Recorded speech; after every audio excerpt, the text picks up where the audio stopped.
प्रस्तुत है कार्यक्रम हवा महल। आज इस कार्यक्रम में सुनवा रहे हैं हरिशंकर परसाई की लिखी नाटिका गुड्डी की माँ। निर्देशक हैं मधुप शर्मा।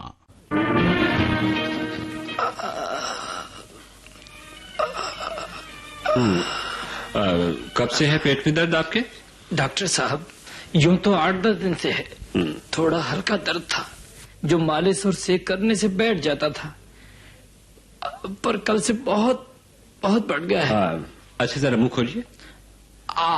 जी बाहर निकालिए और थोड़ी और। बस ठीक है। खाना खाने के कितनी देर बाद दर्द शुरू होता है? डॉक्टर साहब, जरा मेरी गुड्डी को देखिए, न जाने क्या हो गया है इसे। बिल्कुल सुस्त पड़ी है सुबह से। देखिए 5 मिनट ठहर जाइए, आप उस कमरे में बैठिए, आपकी बच्ची अच्छी हो जाएगी। 2 मिनट रुकिए, एक मरीज की मैं जांच कर रहा हूँ। प्लीज वो जरा रुक जाएंगे? भाई साहब, आप जरा रुक जाइए ना। For a lady, for a poor little child, please. अच्छा डॉक्टर साहब, बच्ची को पहले देख लीजिए, मैं रुक जाता हूँ। आप बाहर बैठिए, मैं भी बुलाता हूँ। अच्छा। ओफो, मैं तो इतनी घबरा गई हूँ कि बस पसीने से भीग गई हूँ। लेट जा बेटे, लेट जा। ओहो, बैठिए, आप भी बैठिए। अब तो अच्छी हो जाएगी गुड्डी, माय डार्लिंग। डॉक्टर साहब को नमस्ते करो ना। नहीं करती? बेचारी सुस्त पड़ गई है ना। कब से तबीयत खराब है आपकी बच्ची की?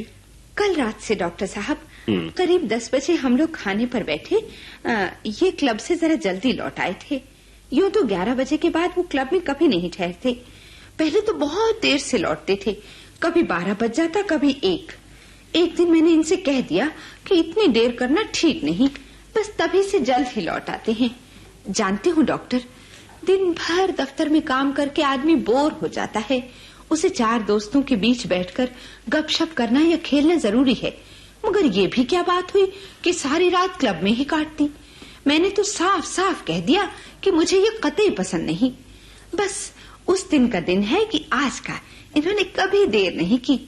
मेरी बात मान लेते हैं। That way he is very good. और एक वो है चोपड़ा साहब। मिसेस चोपड़ा बेचारी जब मिलती हैं, चोपड़ा साहब का ही रोना रोती हैं। रात भर बिता देते हैं क्लब में। आप जानते हैं डॉक्टर साहब, चोपड़ा जुआ खेलता है, जुआ। हजारों रुपए हार जाता है। एक बार दफ्तर से कई हजार का गबन कर लिया था। वो तो इन्होंने बचा लिया, नहीं तो जेल जाता, जेल। और अब मिसेस चोपड़ा मुझे से कहती फिरती है, अपने हस्बैंड से कहो कि इन्हें समझाएं, हमारी बड़ी परेशानी है। हमने क्या सबको सुधारने का ठेका ले रखा है? बताइए तो भला। देखिए, मैं ये पूछ रहा हूँ कि बच्ची की तबीयत कब से खराब है और कैसे खराब हुई? हाँ, बता तो रही हूँ डॉक्टर साहब। तो रात को हम लोग खाना खाने बैठे। उस वक्त गुड्डी जाग रही थी। वैसे तो हमारे सब बच्चों को जल्दी सोने की आदत है। मैं सबको खाना खिलाकर 9 बजे तक सुला देती हूँ। डॉक्टर साहब, पड़ोस में वो खन्ना साहब रहते हैं ना, उनके बच्चों से बस भगवान बचाए, आधी रात तक चेंचे मचाए रखते हैं। भला इन औरतों को इतनी भी अक्ल नहीं कि बच्चों को जल्दी सुलाना चाहिए ताकि उन्हें काफी नींद मिल सके। मैं तो डॉक्टर साहब अपने बच्चों को। सुनिए, आप ये बता रही थी कि जब आप लोग खाना खाने बैठे तब गुड्डी जाग रही थी। बस फिर क्या, इसके डैडी आए और ये बिस्तर छोड़कर उनसे लिपट गई। वो इसे बहुत प्यार करते हैं, हम दोनों इसे बहुत प्यार करते हैं। We are very fond of her, we love her so much. देखे ना कैसी प्यारी बच्ची है, very sweet, my darling Guddi. आप इसकी चुप्पी पर मत जाइए, ये तो आज जरा सुस्त पड़ गई है, वरना ऐसी बातें करती है कि बस हंसते हंसते लोटपोट हो जाएं सब लोग। अगर ये चंगी होती तो ऐसी बातें करती आपसे, इतनी बातें करती कि आप हैरान हो जाते। क्यों नहीं, बेटी तो आपकी है ना, बहुत अच्छी बच्ची है। सुनिए तो, एक दिन क्या कहती है, मम्मी बिल्ली फ्रॉक क्यों नहीं पहनती? इसकी मम्मी इसके लिए फ्रॉक क्यों नहीं सिलवाती? ओफो इस कदर हंसे हम लोग, इस कदर हंसे कि पेट दुखने लग गया। बड़ी इंटेलिजेंट है। और एक दिन सुनिए तो क्या कहती है, कहने लगी। देखिए देवी जी, आप मुझे माफ करें, मुझे आप सिर्फ ये बताइए कि इसे क्या तकलीफ है और कब से? जी हाँ, बता तो रही हूँ। हम लोग खाना खाने बैठे तो गुड्डी भी आकर बैठ गई। कुछ खाया इसने? कुछ खास नहीं, बस आम की एक फांक खाई थी। आम इसे बहुत पसंद है, इतने आम खाती है, इतने आम खाती है कि बस। और हाँ, बनारस से इनके एक दोस्त ने परसों ही लंगड़े आम की एक टोकरी भेजी थी।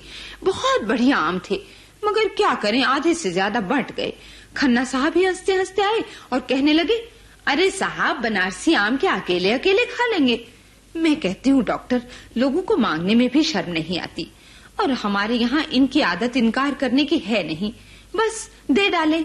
और पिछले साल बख्शी साहब का ट्रांसफर यहाँ हुआ तो उन्हें बहुत सा फर्नीचर ही दे डाला। मुझे बहुत बुरा लगा। मिसेस बख्शी बहुत फूहड़ औरत हैं, मगर अकड़ बड़ी करती हैं। बख्शी साहब 2 साल जूनियर हैं हमारे इनसे, मगर वो सबसे क्या कहती फिरती हैं जानते हैं? कि डिपार्टमेंट के हेड हो गए हैं बख्शी साहब। मैंने एक दिन कह दिया कि बस। देखिए, आप ये भूल जाती हैं कि आप मुझे बच्चे की तबीयत का हाल बता रही। आप ये बता रही थी ना कि रात को इसने क्या खाया? जी हाँ, वही तो बतला रही हूँ। इसने एक फांक आम की खाई थी और थोड़ा सा दूध पिया था जी। मैं सब बच्चों को सोने से पहले दूध पिला देती हूँ, और मेरी गुड्डी को तो दूध बहुत अच्छा लगता है। किसी दिन बिना दूध पिए सो जाती है तो रात को उठकर रोने लग जाती है। एक दिन की बात सुनिए, क्या कहती है? अरे, आप कहाँ से कहाँ चली जाती हैं देवी जी? आप दुनिया भर के बारे में बता रही हैं, मगर अपनी बीमार बच्ची के बारे में कुछ नहीं बता रही। मैं सिर्फ ये पूछता हूँ कि इसने रात को क्या खाया, और आप है कि कहती हूँ डॉक्टर, इसने और कुछ नहीं खाया, सिर्फ एक टुकड़ा आम और दूध। मैं कसम खाती हूँ, बच्चों के खाने के बारे में मैं बहुत एहतियात बरतती हूँ, खासकर गुड्डी के बारे में तो हम बहुत ही केयरफुल हैं। और क्यों न हो, एक बार धोखा जो खा चुके हैं, एक बेटी खो चुके हैं इसी तरह। इससे बड़ी थी, लिली नाम रखा था हमने उसका, बड़ी प्यारी बच्ची थी। एक रात जाने क्या हुआ, यकायक उसके गले में दर्द उठा। इन्होंने शहर भर के डॉक्टर इकट्ठे कर लिए, मगर कुछ नहीं। सुबह होते होते मेरी लिली, प्लीज आप रो क्यों रही हैं? बस मैं तो पागल सी हो गई डॉक्टर साहब, पागल हो गई।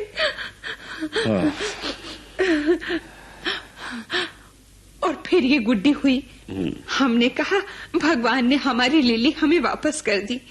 तब से बड़ी नर्वस हो गई हूँ डॉक्टर साहब। बच्ची को जरा कुछ हो जाता है तो बस एकदम घबरा उठती हूँ। एक ही लड़की है ना, लड़के तो 3 हैं, 3। बड़ा इस साल कॉलेज में दाखिल हुआ है, बड़ा होशियार है। खन्ना को अपने लड़के का बड़ा गुरूर था, कहते थे कि टॉप करेगा टॉप, मगर 3रे नंबर आया। न जाने लोग क्यों अपने बच्चों को अफलातून समझते हैं। हमारे दिलीप को ही अगर ठीक से नंबर दिए जाते तो वो भी फर्स्ट क्लास में आता। देखिए, रुकिए प्लीज। देखिए, इस तरह काम नहीं चलेगा। आप न जाने क्या क्या बातें करने लगती हैं। मुझे सिर्फ बच्ची के बारे में जानना है और वही आप बता नहीं रही। What do you mean doctor? इतनी देर से बता तो रही हूँ। क्या बता रही हैं आप? मेरी बात तो सुनिए। मैं जो सवाल आपसे पूछूं उसका जवाब हाँ या ना में, या कम से कम शब्दों में दीजिए। बताइए, इसे रात को ठीक तरह नींद आई या नहीं? नींद तो ठीक ही तरह आई होगी, मगर मैं पक्के तौर पर कुछ कह नहीं सकती, क्योंकि मैं खुद भी बहुत गहरी नींद सोती हूँ। ये तो अक्सर कहते हैं कि तुम्हारा कोई सर भी काट कर ले जाए तो भी तुम्हें खबर तक न हो। बात यह है डॉक्टर साहब कि दिन भर काम करके मैं थक जाती हूँ। यूं तो 2 नौकर हैं, चपरासी भी काम करता है, मगर कई सर्वेंट बड़े आलसी और बेवकूफ होते हैं, सबसे तक ठीक से नहीं बात सकते। बस करिए देवी जी, बस करिए। सुनिए डॉक्टर साहब, कोई अच्छा सा नौकर हमें भी दिला दीजिए ना।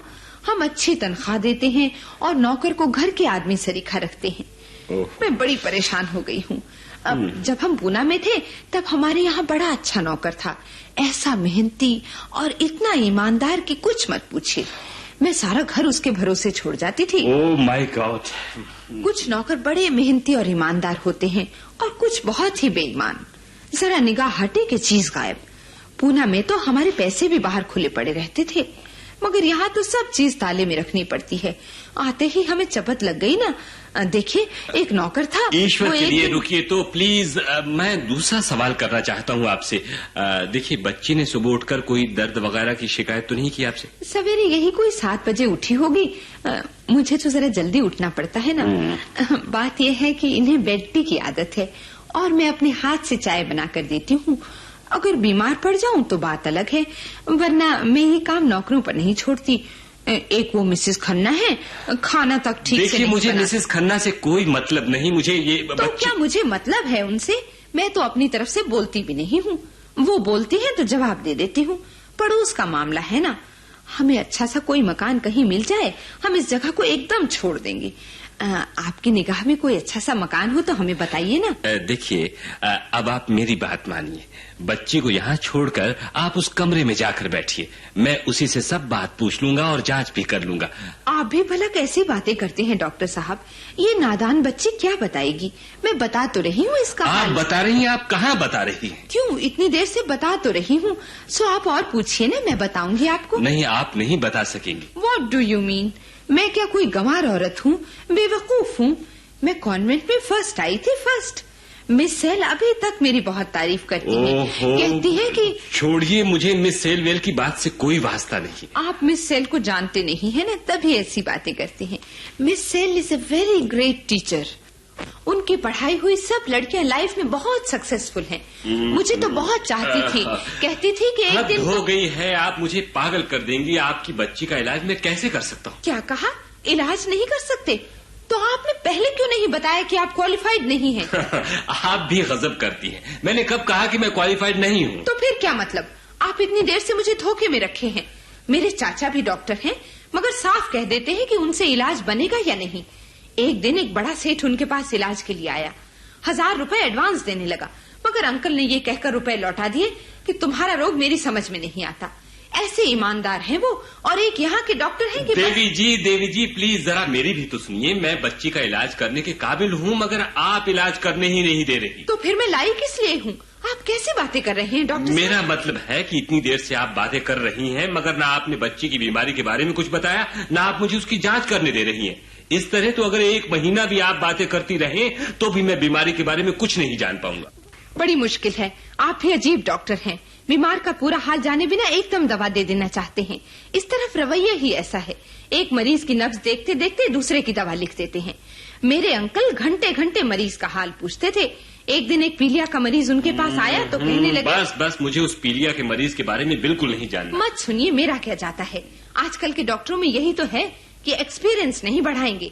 मेरे अंकल कहा करते हैं, अंकल, मुझे आपके अंकल की बात भी नहीं सुननी। तो मैं कहाँ सुनाती हूँ। यही तो है कि एक डॉक्टर दूसरे डॉक्टर का नाम सुनकर कुड़ जाता है।